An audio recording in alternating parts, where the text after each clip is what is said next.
समंदर के उस रास्ते पर जहां मौत का पहरा लगा है और जहां दुनिया का कोई भी जहाज जाने की हिम्मत नहीं कर रहा, वहां से भारत ने अपना लोहा मनवा लिया है।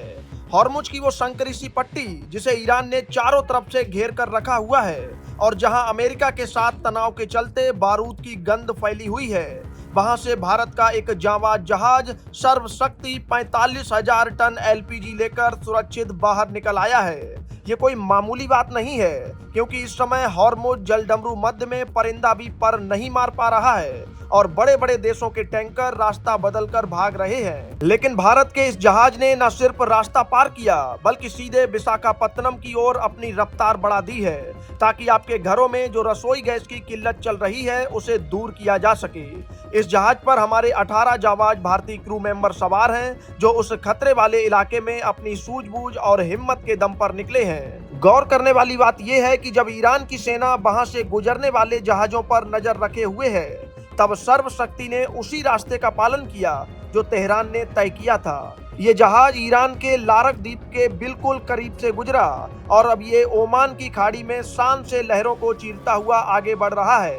दरअसल पिछले कुछ समय से भारत में गैस की सप्लाई को लेकर काफी अफरा तफरी मची हुई थी, क्योंकि मिडिल ईस्ट के इस रास्ते पर नाकेबंदी की वजह से जहाजों का आना जाना लगभग ठप हो गया था। गैस के लिए लंबी लंबी कतारें लग रही थीं और ऊर्जा का संकट गहराता जा रहा था। लेकिन भारत सरकार ने तेहरान के साथ सीधे बातचीत की और इस संकट के चक्रव्यूह को भेदने का रास्ता निकाला।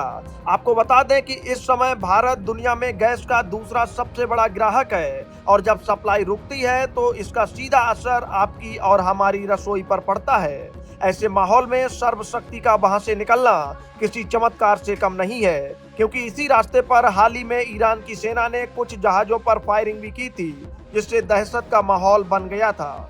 कई जहाज तो अपनी लोकेशन छिपाने के लिए अपने सिग्नल बंद करके भाग रहे थे, लेकिन हमारे इस जहाज ने इंडियन ऑयल के लिए जो कार्गो लोड किया है वो अब सुरक्षित हाथों में पहुंचने वाला है। हॉर्मुज के इस रास्ते को पार करने में 10 से 14 घंटे का वक्त लगता है और ये समय जान हलक में रहने जैसा होता है, क्योंकि वहां इलेक्ट्रॉनिक सिग्नल के साथ भी छेड़छाड़ की जाती है, जिससे जहाजों को रास्ता भटकने का डर रहता है। भारत ने इस बीच अपनी तैयारी भी पुख्ता कर ली है और घरेलू स्तर पर भी गैस का उत्पादन 60% तक बढ़ा दिया है, ताकि अगर समंदर का रास्ता बंद भी रहे तो देश में अंधेरा ना हो। सर्वशक्ति की ये कामयाबी सिर्फ एक जहाज का गुजरना नहीं है, बल्कि ये भारत की उस कूटनीति की जीत है जिसके दम पर हम दुनिया के सबसे खतरनाक युद्ध क्षेत्र से भी अपना हक लेकर वापस आ रहे हैं। अब ये जहाज विशाखापत्तनम के टर्मिनल पर पहुंचेगा, जहां से ये 45,000 टन गैस पाइपलाइन और सिलेंडरों के जरिए आप तक पहुंचेगी, जिससे आने वाले दिनों में गैस की किल्लत पूरी तरह खत्म हो जाएगी।